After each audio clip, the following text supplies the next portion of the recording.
गर्भवती हिरनी। एक जंगल में बहुत सारे जानवरों के बीच एक हिरनी भी रहती थी। वो गर्भवती थी और उसका एक बड़ा बच्चा भी था। एक दिन वो अकेले जंगल में दूर घास चरने के लिए चली गई। हिरनी दौड़ते हुए घने जंगल की ओर बढ़ गई। आगे चलकर एक जगह उसे सुंदर ताजी हरी घास दिखाई पड़ी। वो बहुत ही खुश होकर चलने लगी। वो बीच बीच में चारों तरफ देख लेती थी। उसके घर में स्थित बच्चा भी इधर उधर डोल रहा था, मानो कुछ बोल रहा था। हिरनी ने अपने पेट के बच्चे से बातचीत करना शुरू कर दिया। मेरे प्यारे बच्चे, मैं जानती हूँ तुम्हें भूख लगी है, इसीलिए उछल रहे हो। अरे रुको रुको, रुक जाओ, मैं तुम्हें खाना खिलाऊंगी जिसके लिए तुम मचल रहे हो। आहा, धीरज रखो, मैं तुम्हें मीठे बेर भी खिलाऊंगी और कई प्रकार के फलों का स्वाद भी चखाऊंगी। हिरनी ने घास के साथ साथ कुछ मीठे स्वादिष्ट बेर खाए और रसीले फल भी खाए।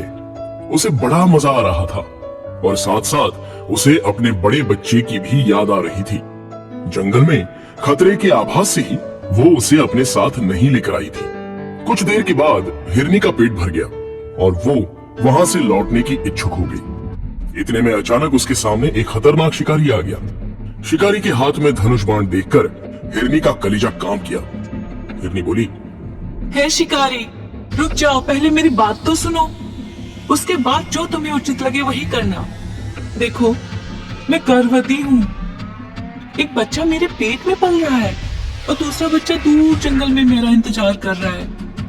मेरे बच्चों पे दया करो, तुम्हारे भी बच्चे होंगे, तुम भी उनसे बहुत प्यार करते होगे जितना मैं अपने बच्चों से करती हूँ। मुझे मारोगे, मेरे साथ मेरे अजन्मे बच्चे की भी हत्या हो जाएगी और एक बच्चे के सर से उसकी माँ का साया हमेशा के लिए उठ जाएगा। हिरनी की बात सुनकर शिकारी का विचार बदल गया। उसने धनुष पर चढ़ा हुआ बाण हटा लिया। शिकारी बोला, हे हिरनी, तुम्हारी बात सुनकर मेरा मन भर आया है। अब मैं तुम्हें नहीं मारूंगा। इससे पहले कि मेरा मन बदल जाए, तुम यहाँ से चली जाओ। हिरनी बोली, शिकारी, आपने मुझे प्राण दान दिया, इस बात के लिए मैं बहुत आभारी हूँ। हिरनी वहाँ से आगे बढ़ गई। इसी बीच एक दूसरे शिकारी ने उसका रास्ता रोक लिया। हिरनी बोली, हे शिकारी, मुझ पे दया कीजिए, मेरे बच्चे की खातिर मुझे जाने दीजिए। हिरनी ने उससे अपने प्राण बचाने के लिए बड़ी याचना की, लेकिन उस पत्थर दिल शिकारी का हृदय जरा सा भी नहीं पिघला। शिकारी बोला, मुझे तुम्हारी बातों से क्या लेना देना? तुम मेरे सामने शिकार बनकर आई हो और मैं तुम्हें मारकर अपने साथ ले जाने ही वाला हूँ। अगर घोड़ा घास से दोस्ती कर लेगा तो खाएगा क्या? तुम्हें मारकर मेरा और मेरे परिवार का पेट भर जाएगा, इसलिए तुम्हें मरना ही होगा। हिरनी बोली, ठीक है, यदि तुम मुझे मारना ही चाहते हो तो मैं इसके लिए तैयार हूँ, लेकिन मुझ पर कृपा करके मुझे थोड़ी देर के लिए घर जाने दो। मैं अपने परिवार से मिलकर वापस आ जाऊंगी, तब तुम मुझे मार के खा लेना।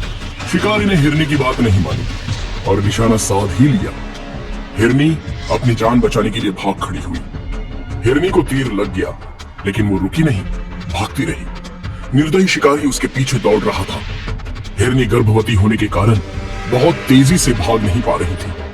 शिकारी ने निशाना साध कर तीर चलाया और तीर हिरनी के शरीर में लग गया।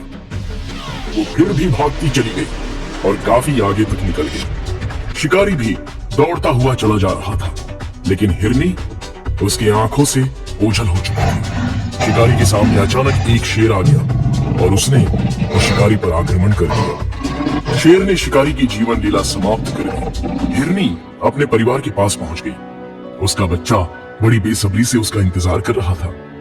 हिरनी का बच्चा बोला, माँ, ये तीर तुम्हें किसने मारा है? हिरनी बोली, एक निर्दयी शिकारी ने।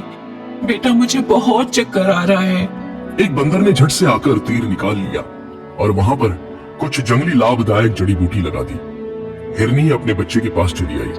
हिरनी बोली, बेटा, तुमने कुछ खाया? हिरनी का बच्चा बोला, हाँ हाँ माँ, खाया ना, बहुत कुछ खाया। बंदर मामा के साथ सचमुच बहुत बड़ा मजा आया। हिरनी बोली, बंदर भैया, मेरी सखी को बुलाओ, मेरे पेट में बड़ी पीड़ा हो रही है। बंदर ने दूसरी हिरनी को, जो इस हिरनी की सखी थी, उसे बुला लिया। वो हिरनी को धीरे से साथ लेकर झाड़ी के दूसरी तरफ चली गई। हिरनी बोली, सखी, मेरे प्राण अब नहीं बचेंगे, मैं इस बच्चे को जन्म देने वाली हूँ।